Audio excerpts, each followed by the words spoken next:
Welcome to Everyday Linux User. In today's video, I am going to compare Kubuntu with KAOS and KDE Neon, three Linux distributions dedicated to the KDE desktop environment.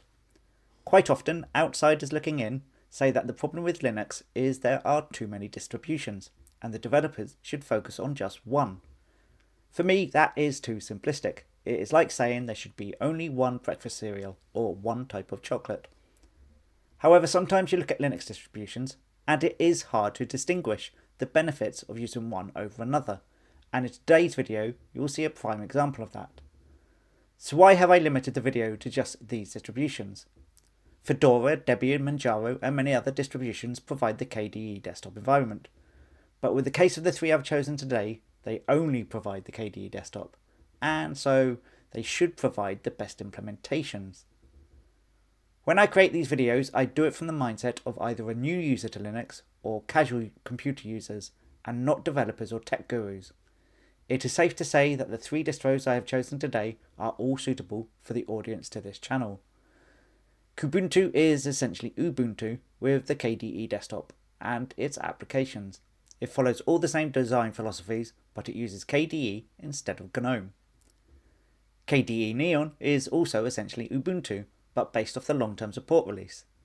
The nuance is that KDE Neon have their own repositories, and in their repositories they have all the latest versions of the KDE software. This is both a good and a bad thing. For instance, you get all the latest KDE applications and features ahead of Kubuntu, but if there is a bug, then you also get that first. KAOS is an independent distribution and relies on its own repositories.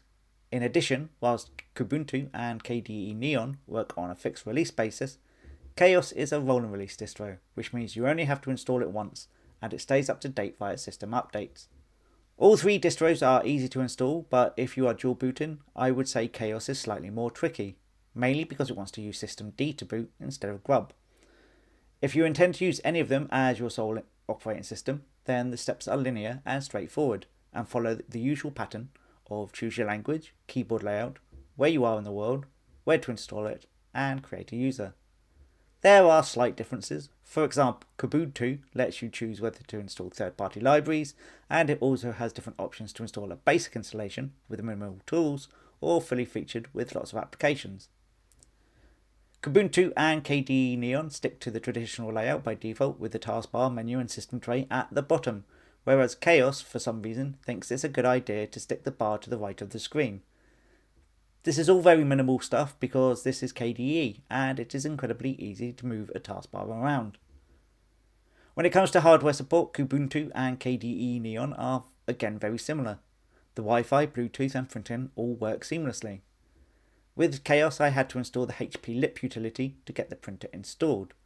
When it comes to default software that comes installed with these distributions, all three came with a standard set of KDE tools and, as you would expect, LibreOffice.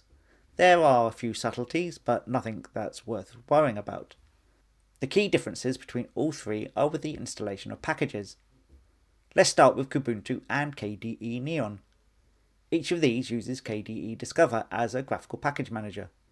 Kubuntu, however, uses Snap packages because it is part of the Ubuntu family, whereas KDE Neon uses Debian and Flatpak packages. Most users aren't going to notice the difference.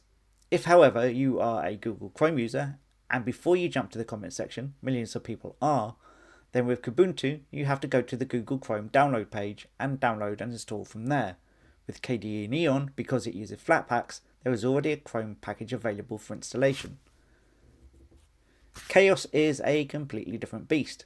The KAOS developers openly state they focus on quality over quantity, and so their repositories are smaller, but in theory everything is quality controlled. The default package manager is Octopi, which is probably a bit basic for most users. Not all software is available to Octopi. The KAOS website shows how to enable Flatpaks, but says you can't install them graphically, which is actually incorrect, because I got around the limitation by installing KDE Discover from Octopi and then installing Flatpaks, and now Flatpaks can be installed via Discover in the same way they are for KDE Neon. Everything else about these distros is virtually the same. With KDE Neon, in theory, you have newer versions of the applications, but as a user, unless you were specifically looking for it, you wouldn't know. So what is the verdict? Well, if I had to rank them, it would be difficult. I would probably put KAOS in third place because there are a few more hoops to jump through when setting up hardware, and installing software isn't as straightforward as the other two. I would probably put Kubuntu in second place purely because it uses snaps, and there is no other way of distinguishing between Kubuntu and KDE Neon, unless you are going to hunt for that extra feature Neon has. Before I go, it is worth pointing out there is a new distro on the horizon, specifically made by the KDE developers, called KDE Linux. It may be a game changer, but I suspect probably not. It will just be another KDE based distro to throw onto the pile. And that is the end of the video.